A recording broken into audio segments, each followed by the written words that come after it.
What's up, guys? Or should I say, hey world, hey everybody, hey YouTube. My name's Joe. I'm 40 years old. I have a daughter who is 17, excuse me, and I have a story to tell.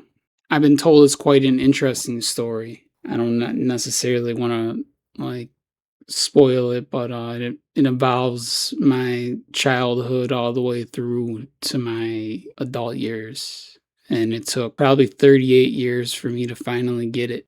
My whole life, I've always been addicted to something that makes me feel good. Like if I like it, I like it, and I get it, and I get as much of it as I can, and I'm obsessive. I think about it all the time. I wasn't always like this. When I was younger, I went through a few things in my childhood, which everyone does, but I was around alcohol a lot and it affected my life. And it's funny that I used to say that I would never drink. I wound up being the biggest alcoholic out of everybody I know. I wound up being the one like thinking about how much beer I got in my fridge and if I have enough till tomorrow morning to get me a head start to get to the liquor store. I lost friends. I lost my daughter at a point. I lost my girlfriend. I lost everything. And it was all for myself. It was all just for, you can't call it selfish when it's a disease, but I mean, it was very selfish of me. And I still am kicking myself for it. And I know I cannot change what has happened. Like AA prayer says, Lord, give me the strength to accept the things I cannot change, the courage to change the things I can, and the wisdom to know the difference. I mean, that's a very powerful statement. When you hear it and you actually hear it and feel it, it's two separate things. It took me till I was 38 to hear it and feel it. You gotta practice every day in, going through how you're gonna cope with the day when it's so easy to go and buy alcohol. I mean, like everywhere I go,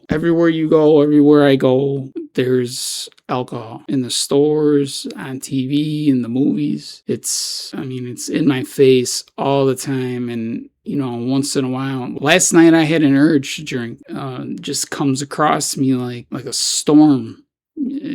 I'll sit there, I'll be feeling fine, everything will be good. I'll just be watching TV and something just triggers it inside of me. I didn't go and get a drink, by the way, but it's just something I know I have to deal with. It wasn't just alcohol wasn't the only thing that did this to me. It was also I had a person that I knew that I could get unlimited amount of Percocets from anytime, anywhere for dirt cheap, for $2 each. And I could even turn around and sell them for $5, but I would take them.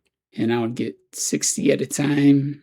And I would take about 10 a day of I think they were the 750s or the 1000s. They were big. And I would drink. It turns out that combo is a deadly combination for your liver. The acetaminophen in the Percocet reacts with your liver in the first place, but acetaminophen and alcohol react together alone in general. So I was doing double the damage to my liver, or triple maybe, than the average person would have been doing to their liver. So I was aging my drinking process by maybe 3-4 times. So I had the liver of a 90-year-old man. By the time I realized the damage that I've done, it was already way too late. I was already getting like a MELD score, MELD. I forgot what that stands for, but you could look it up.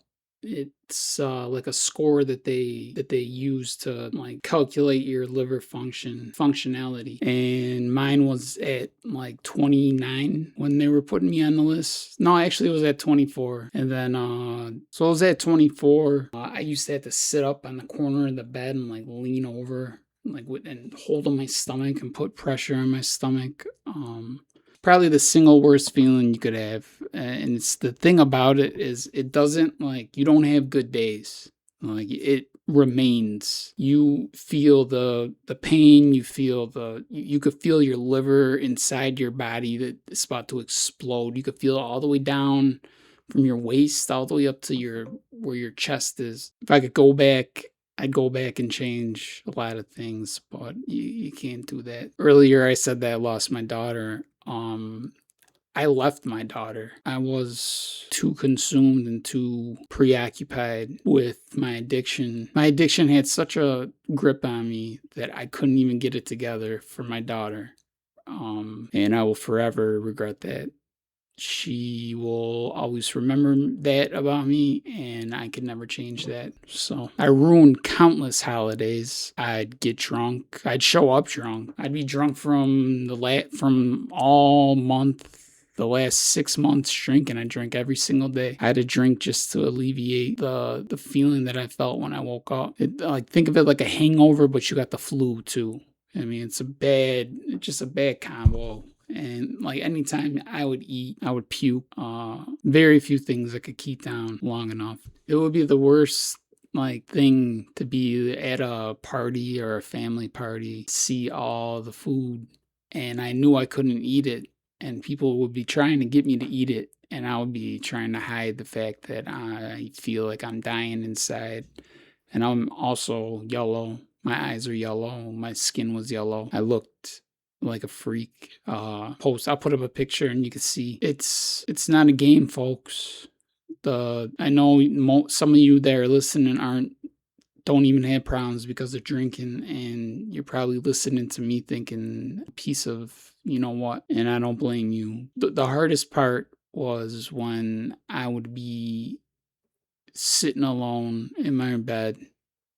I couldn't even get up to take a shower. I couldn't walk. I had neuropathy. I couldn't even get up to go to the bathroom. I had to go to the bathroom in my bed. It was gross, and I still thought I could pull it off. This channel is about my journey from probably 25 to 38 to recently, because 25 is when I first got diagnosed with cirrhosis, and it wasn't bad then. It was still potentially reversible if I didn't drink again and I ate correctly and I had the right exercise regimen, and I would have kept my liver and everything would have been fine. But I continued just to progressively drink. I had factors in my life that I could not cope with alone, and I didn't know who to turn to. And the only thing I could turn to was alcohol, and I paid the price for it. Someone else needs a liver out there, and I got a liver instead. And that eats away at me. But that's another. I don't want anyone out there, if you're sitting in the hospital bed right now and you're just listening, trying to get through, I don't want you to think that anything that I'm feeling, you're going to feel. Everything that led up to me being in the hospital, I used to go to the emergency room probably once a week, and I'd go in there. They'd admit me for a couple days, and then they'd want to keep me, but I would ask to go home. So it all started on January 31st. That's when I took my last drink. It was at 4 a.m. I took my last drink. I smoked the rest of my weed, took the last of everything that I had, and I called my parents. And they called 911 to bring me to the hospital. And they brought me to the hospital. I don't remember anything. I was completely blacked out. I couldn't walk for 2 weeks. I was in the intensive care unit. I couldn't get out of bed. I was in so much pain. They wouldn't give me any pain medicine either. This was at Loyola University. They don't believe in giving pain medicine over there. I lost probably all my body weight. I mean, I was down to skin and bones, and the only thing that was just really there was skin that I had from when I was bloated from the cirrhosis. Your body retains fluid when you have cirrhosis, and if you have cirrhosis, you know what a paracentesis is. It's when they stick a needle about maybe 8 inches long into your stomach, and they extract all the fluid that can't get filtered out of your body because your liver function is at 5%. if anything. At that point, when I went in on January 31st, I had liver failure and heart failure, both all in the same time. And I had atrial fibs right before that. So I was in and out of hospitals a lot of times. And I would get the same like guilt story, like the doctor coming in and, like nothing, it didn't resonate with me what they were saying because I wanted to do what I wanted to do. And I wasn't going to let anyone tell me I couldn't drink. And the more that I was told that I couldn't drink, I drank. And when I came out of the haze that I was in and I finally sobered up, it was too late. My liver was already deteriorated. And once you hit a certain point, there's no going back. I tried everything. I tried like the over-the-counter supplement pills. I tried everything. You name it. I tried to eat spinach every day. I tried to eat artichokes. Artichokes are very good for your liver. Yeah, seeing my parents look stressed out, and losing my daughter and walking away from just being by myself and drinking, all of it kind of just, it all came together at once. Oh, and then I got fired on my birthday. I took everything for granted. I didn't think about other people. The only thing I really thought about was how can I get through today? How can I go to work and not have anyone smell alcohol on me? How can I hide the smell of alcohol on me? Like I used to have mouthwash, peanuts, all sorts of stuff to try to, gum, mints, you name it. Anything to just mask the smell of it. But none of it worked because I got caught at one of my jobs and they sent me for an alcohol test and I failed it. So, and I got fired from that job. That's another thing that happened to me for the first time ever. I got fired from 3 jobs in a row. And I always used to hear like about how, my dad's an alcoholic. He can't drink, he can't keep a job from other kids at school, and I never knew what that meant. And now I was one of those parents. I was one of those losers that couldn't get up in the morning time and make it to work. It plays a toll on your manhood. It changes who you are. It changes your foundation. It changed who I was. It changed how I looked at the world. It changed my ability to enjoy things properly. I would say overall, it gave me a lot of stories, gave me a lot of things that I don't remember.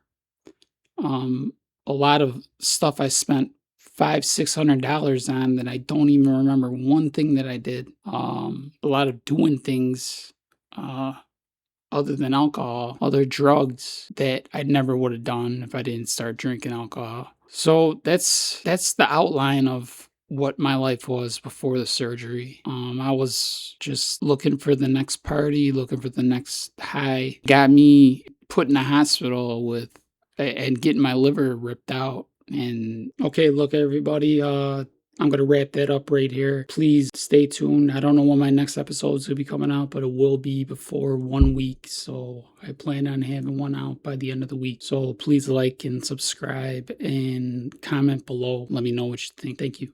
And I'm Joe with Liver to Live. Where I'm at isn't where I was.